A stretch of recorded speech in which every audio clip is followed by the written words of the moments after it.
Welcome to the T2 Hubcast. Join Martin, Dave, Spencer and guests as they discuss all things personal and professional development. The T2 Hubcast, brought to you by the People Performance People.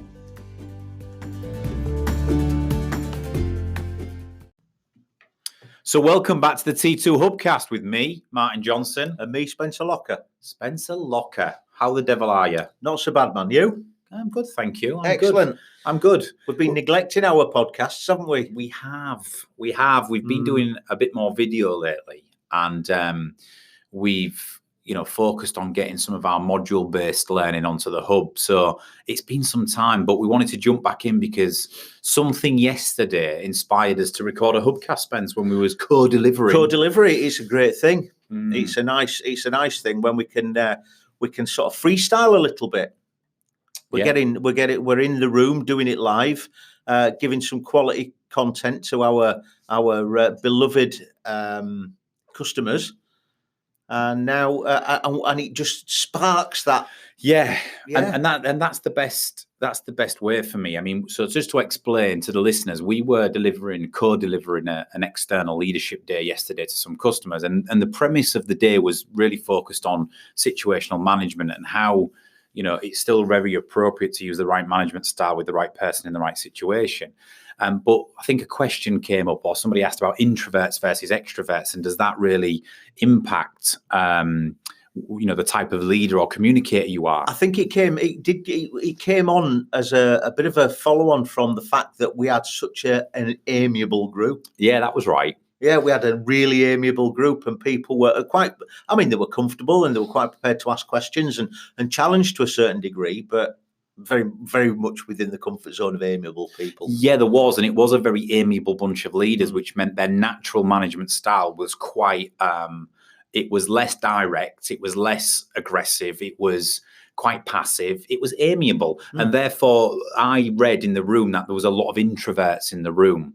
And when we brought this up for discussion, we just broke out into like an impromptu sort of workshop on it. And it got us thinking, because we've done so much research and we've got so many data points in our psychometric testing now around the motivators that drive people and the personality styles that form, that this introvert extrovert question comes up time and time again. And I think that I'm starting to form, Spencer, a bit of a view on it in terms of, I don't think it's binary, as in you are an introvert, which means you are shy, or you are an extrovert, which means you are confident and outgoing. I think that there's something in that, but I think it's much more complex than that. So we wanted to jump on today, and we've done a bit, haven't we? And we want to just off the cuff as always, but really ask some questions and brainstorm and challenge some preconceptions of introverts and extroverts. Yeah. Absolutely.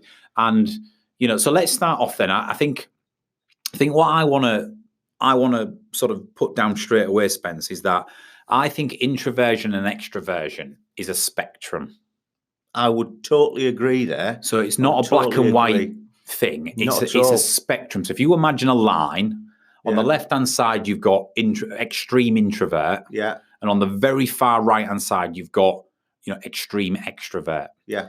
And then you've got a line in the middle, which represents the midway point. Yeah. But it's a sliding scale. So, you don't just be an introvert, or an extreme extrovert. You could be somewhere, anywhere on that sliding scale, even more or less in the center. Yeah. Which means you straddle the two. Yeah. And if we'll keep going on what we've got, but I think that when you get to that center point, or around straddling that center point, there's a couple of interesting points to think about there. But carry on.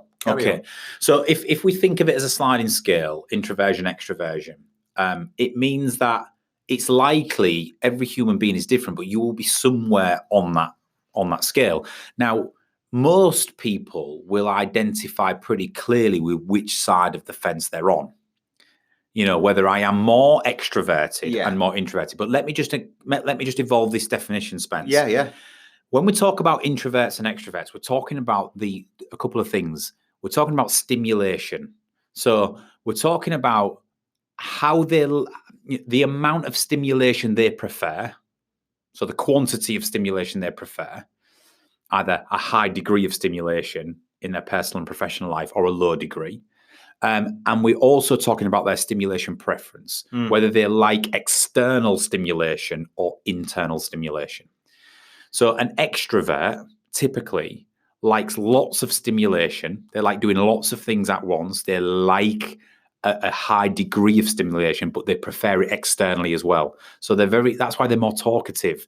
That's why they're more comfortable in large social groups. That's why they like sometimes to be the center of attention. It's why they thrive when the stimulation in their personal and professional life is very external and to a high degree. Does that make sense? It does. It does. And when you start talking about stimulation, I see a commonality there with energy.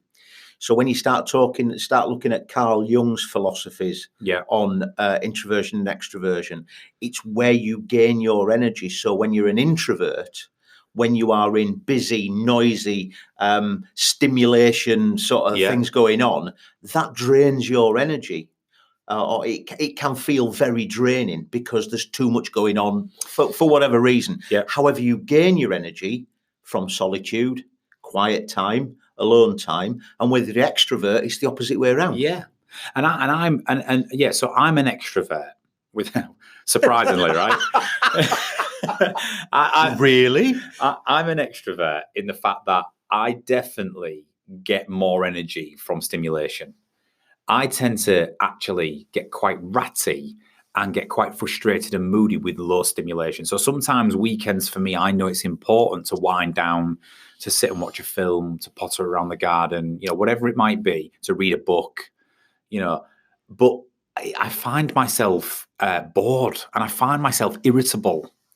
I don't need to rest because it's important, but I do get my energy from when I'm at work in the week, from when I'm going down the local sports club with my kids, when I'm out with my wife and friends and I'm socializing with friends. I genuinely, absolutely feel great and get my energy from external situations. And so introverts then on the opposite, Spence, as we're explaining, is they prefer lower amounts of stimulation and prefer it internally.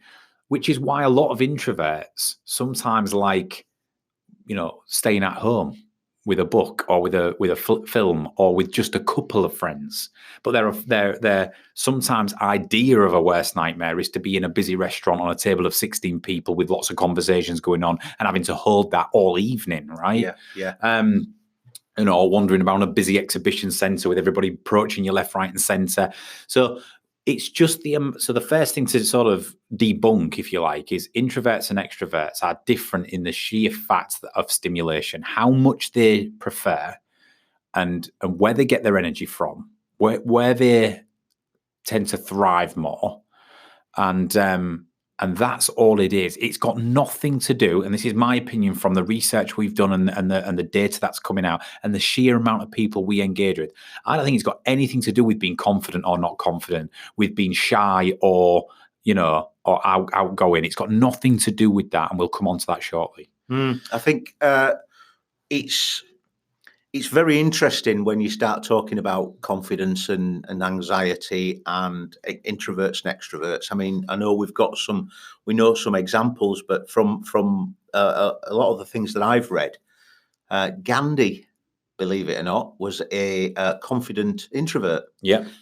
It being center of attention wasn't his comfort zone. However, he had a message to deliver.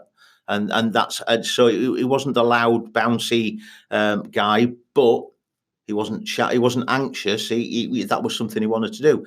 Conversely, is that the right word? Conversely, Robin Williams, he was an extrovert, but he had a lot of anxieties. Obviously, it's a great example, Spence. And let's throw a few other big names in the pot. Albert Einstein, introvert. Yeah.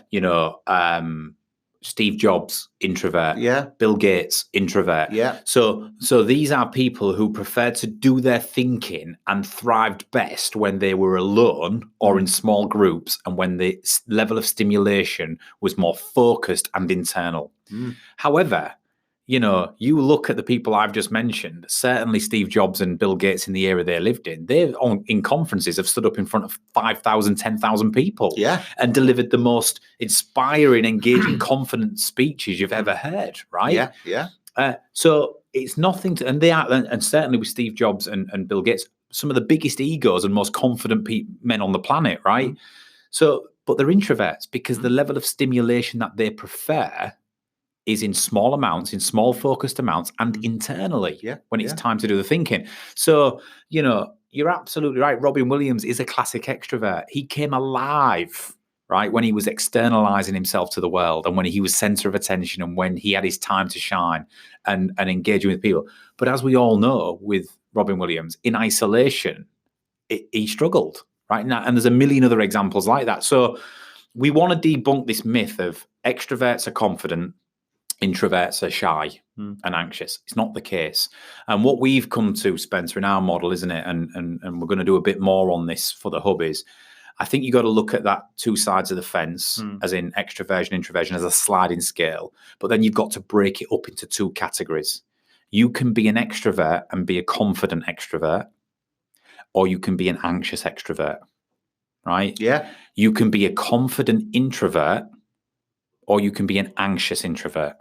So you actually start looking at 4 types of profile now. A 4-box model, Martin. Well, I don't like 4-box models, but you are looking at 4 different areas you can go into rather than I'm just an introvert, extrovert. So what I want people listening to this to think is, based on your level of stimulation that you prefer, external or internal in large amounts or small amounts, which side of the fence are you on, introvert or extrovert?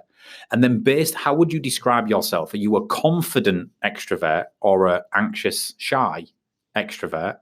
Or are you a confident introvert or an anxious introvert? And that might seem bizarre, but it's true. Some of the introverts we've worked with are some of the most confident people on the planet. Just because they don't go out there gallivanting and they're not saying the most in the room, or, those people who speak, and when they speak, you listen. Type thing. They speak with power. They are the confident introverts. So when you say this, when we look, I mean, I know I was riding you a little bit with 4-box model. I was only messing around there, but when we start looking at that cross section with that crosshair that we look at with the 4 types that we're looking at, or the 4 areas that we're looking at. And you stressed that it is not binary. It's not forcing people into a box. It is a sliding scale. So you could have a sliding scale on the horizontal. So you're looking at introvert and extrovert. So somewhere on there, you might find your comfort zone. But you've also got a sliding scale on the vertical. Yeah. So are you looking at more confident, less confident? I like it. And by that, you can actually plot on that graph area whereabouts you sit. Yeah, absolutely. You're absolutely right. And you could even, depending on the environment, your stage of life, the situation, you may flip from one to the other. You could have been a confident extrovert for the last 10 years, and then something catastrophic in your life has happened, or something significant, and you're still an extrovert. You still prefer the stimulus and the way you engage from an extroversion perspective, but you might be now an anxious extrovert. I mean, I've met people who are the most extroverted people on the planet, but behind closed doors, they're incredibly self-conscious and shy and worried and anxious. And therefore, it's a bit of a facade, right? You've met some people who appear to be, shy and retractive. However, they are some of the most, from an inner self-confidence perspective, some of the most happiest, content, self-confident people on the planet. So introverts, extroverts, I think you're right, sliding scale, but there's also the fact that it's got nothing to do with one or the other being confident or shy or anxious. Either can be that. And you know what? The confident introvert, so let's look at the 4. The confident introvert may possibly be the best type of mind to live in. Does this make sense? Because the confident introvert doesn't need to have appreciation, recognition, or validation from anyone. They're quite comfortable with that internal stimulus and that low level of stimulus, right? But they're incredibly confident. They're incredibly self-assured and confident in what they do. So when they need to step out and deal with the situation or make a decision, they can do so, right? The anxious introvert starts to completely transition, because if you're an anxious introvert, it means you're having low level of stimulus, low amounts of stimulus. You are slightly segregating and isolating yourself, and you're anxious as well, which compounds the introversion. It actually stops you and prevents you from going to social activities and not wanting to be around large groups and, external stimulus. So you look at those two types, both are introverts, but manifest in completely different ways. And then you go over to extroversion, the confident extrovert. I would say I'm a confident extrovert. I am. I do have a belief in myself and in what I'm doing, and I make decisions and I take risks, and I'm confident in what I'm doing, right? It takes time, not all the time, right? But in general, I am. And the confident extrovert, therefore, not only externalizes themselves to the world and enjoys that high level of stimulus, but they do it relentlessly and with passion and with confidence and conviction. The anxious extrovert, that only lasts so long.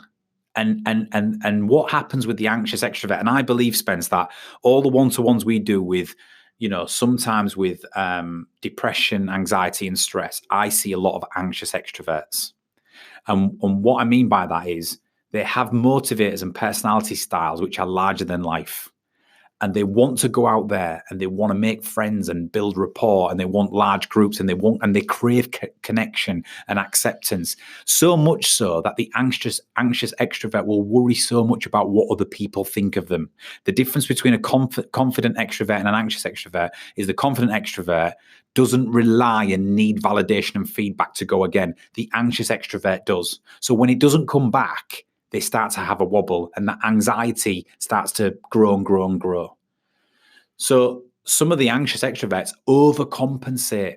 They start overcompensating in a bid to get that acceptance and that stimulus back. Yeah. And when it doesn't come back, it compounds the anxiety. Does that make sense? Yes, it does. So in my experience, and I'll bring you in there, Spence, because I want to come back to that middle ground that you was talking about. Yeah. Is in my experience, people listening to this, if you're an introvert and you're a confident introvert, it's a great place to be. And if you're an anxious introvert, at least you're comfortable. You're at least comfortable in your own skin and in isolation and in your own mind. You've got that respite. Whereas for an anxious extrovert, it's a self-perpetuating cycle at times. They constantly want that reassurance, that acceptance, that feedback, that external stimulus. But then when they retreat, the anxiety kicks in, so they overcompensate and they go again. And that's why I think this whole thing's fascinating. So you was doing. So you asked me. You sort of suggesting then, Spence. So okay, Martin, you're describing people who are probably more on one side than the other. Yeah. What about people who are listening to this, Spence, who go, well, I can identify with both sides. Yeah, I can be an introvert, and there's times where I like being on my own and with low stimulus. But there's also times I'm life and soul of the party, and I can hold my own. I'm out there. Yeah. Is that possible? Is it possible? I tell you what, it's more than possible. When I was younger, I was more of an extrovert. I'm not so much of an extrovert now. Give me a couple of beers, that might change. Well, I've seen you dancing, remember, at the Christmas party. Yeah. Well, less said about that. So I'd like to introduce two more terms. I'm not trying to muddy the water or complicate things, but I'd like to introduce these two terms and just have a think about it. We've got the omnivert and the ambivert. Okay. So then, the omnivert, in my view, through the research that I've done and things like that, is introverted biased. So we're talking about middle of the road, but more biased towards introversion. Okay. Yeah. So it's someone who displays classic traits of both extrovert and introvert in specific situations. Like it. So they can party, they can engage with people, they can flourish, they can talk to many different people on many different levels. But after that party, after that social interaction, they will need a few days of solitude and being by themselves to recharge the social batteries. So they can do that.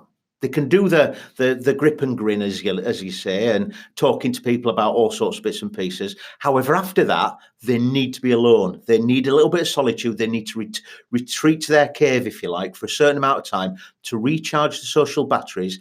And they know when the social batteries are recharged because they start to feel lonely. Does that make sense? Yeah.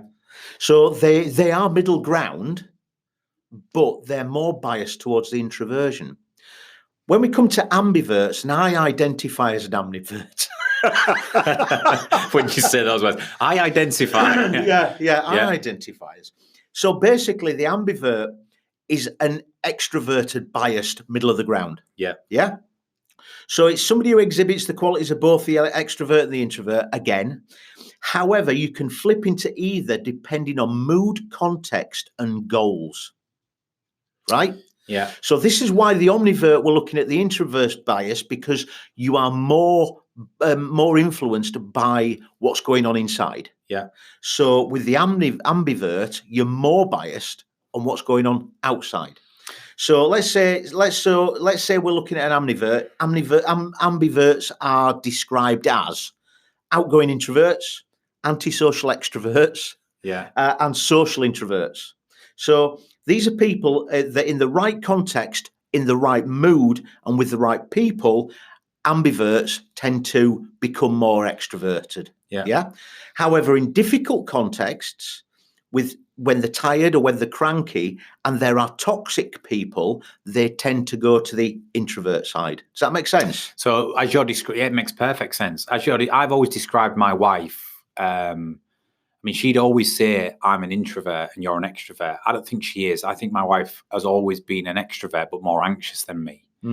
But what you're describing now makes me believe that my wife is potentially a more anxious ambivert. Right. Because she is exactly like that. In the right company with the people who she's got rapport with or trusts or whatever, she is not an introvert. Yeah. She will socialize, she will engage, she will have fun, and she comes out of shell. And I love it when I see my wife do that. I say this to her all the time. Yeah. But in certain company or unfamiliar company, she will go more introverted. Yes. Yeah. So she could be an ambivert, somewhere in the middle ground. Yeah. And it depends on the company and the environment as to when she actually comes out of a shell. Yeah. But to my points earlier, she's still more of an anxious ambivert. Yes. Do you know what I mean? Yeah. I know that what makes you're saying. sense. Yeah. So we've got those two different terms that, and again, they sort of straddle between themselves. They straddle that centre ground, because some people could try and plot themselves and think to themselves, well, if I was pushed to actually contextualize myself according to this evidence, I would be an extrovert. But there's other people who go, no, you're not an extrovert. So you'd probably be an ambivert. So if you think about the sliding scale then, far left, we've got introversion. Yeah. Far right, we've got extroversion. Yeah. We've got a middle marker, bang in the middle of that line. And just slightly either side of that, you've got omnivert or ambivert. Yeah. So omnivert is more your introspective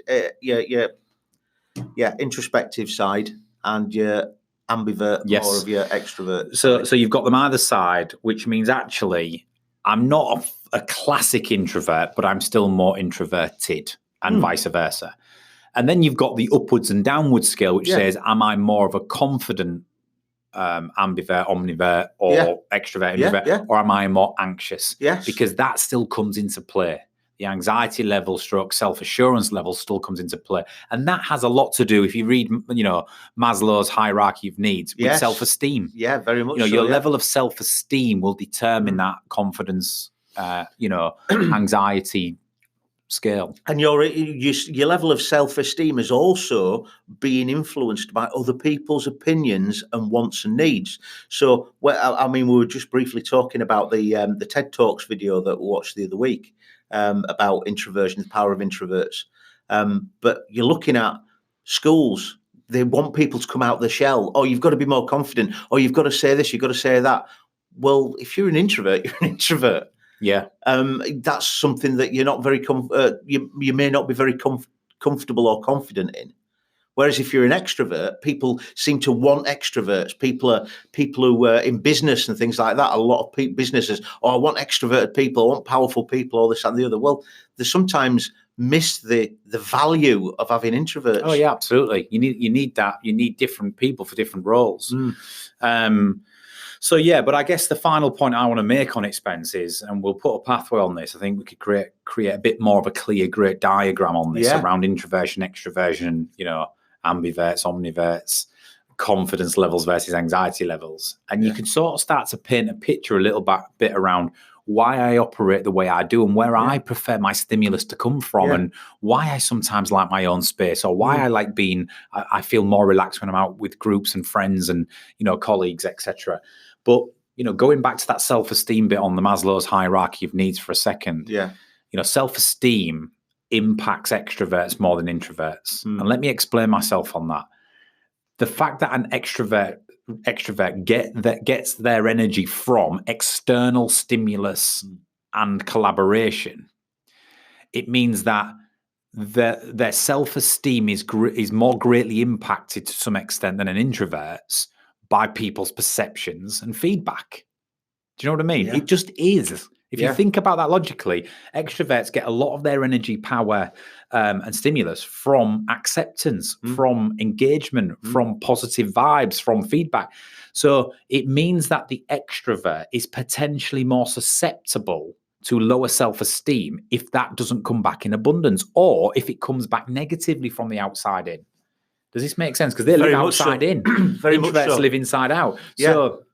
So the anxious extrovert for me is the people who I see on a one-to-one basis, and we'll never breach confidentiality on any podcast, but the people I see in general on the regular basis who suffer more from anxiety and low self-esteem are anxious extroverts because they are more susceptible to their self-esteem being damaged from the outside in than an introvert is. Yeah, I'd agree. And if you're listening to this podcast and that might be describing you, there is absolutely ways you can wrestle back some control over that. Oh, yeah. You can still be an extrovert, but you just got to reframe your self-esteem and where you get your self-esteem from. And that's a lot of the coaching stuff we do, isn't it? But it's a fascinating thing. And as we've probably covered in 26 minutes, Spence, it's not a binary thing. No. We're learning more and more about it all the time. But you know what? Introverts, they have a real power and a real confidence at times. Very much so. They're not just shy and withdrawn and hard work. Introverts, some of the most high profile, confident people on the planet are introverts, right?